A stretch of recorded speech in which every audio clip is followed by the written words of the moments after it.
Greetings to our parents and students here at St Edward's. I hope you are keeping safe and well during this extended lockdown period. Thank you for your ongoing support as we continue to work on improving our remote learning practices as we try and increase student engagement.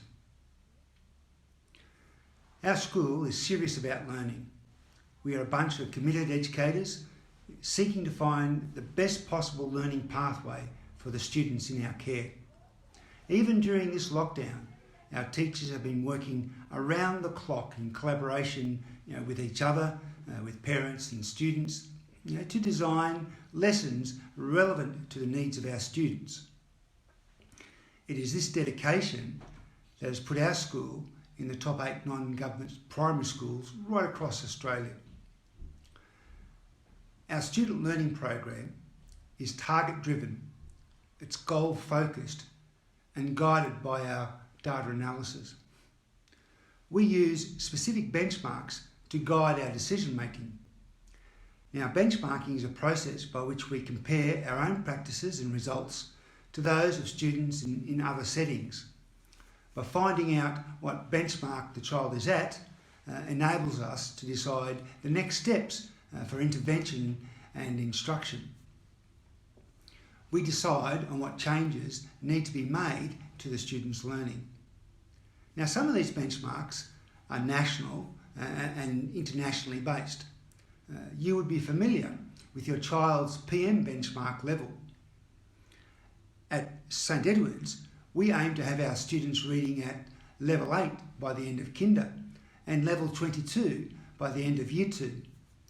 Now, this is important as we know from past experience that if students are fluently reading at 22 and above by the end of year 2, they will perform better in NAPLAN when they sit it in year 3 and when most likely achieve a band 5 or higher.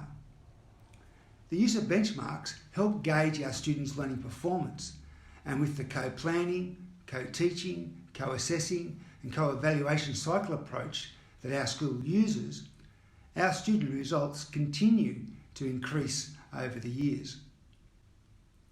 Other key benchmarks are made at the local school level. For example, our expectation that students in Year 4 know all their times tables up to and including the tens timetable before entering into Year 5.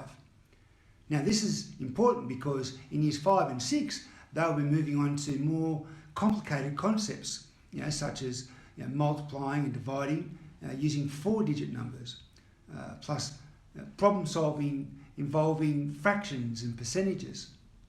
It is therefore vital that they enter Year 5 really confident in all their times tables to be able to access the curriculum. The importance of reaching the benchmark in any subject area cannot be overstated. Having a child ready to access the following year's level curriculum is our goal. Reaching the benchmark will ensure your child is on track with their learning and they will continue to improve. However, not reaching the benchmark will see the learning gap widen as the school years roll on. As always, please reach out to your class teacher if you'd like to discuss your child's learning. Should you or your friends or your colleagues want to know more about St Edward's and our learning program, please give us a call. We're only too happy to help. Until next week, keep safe. Cheers.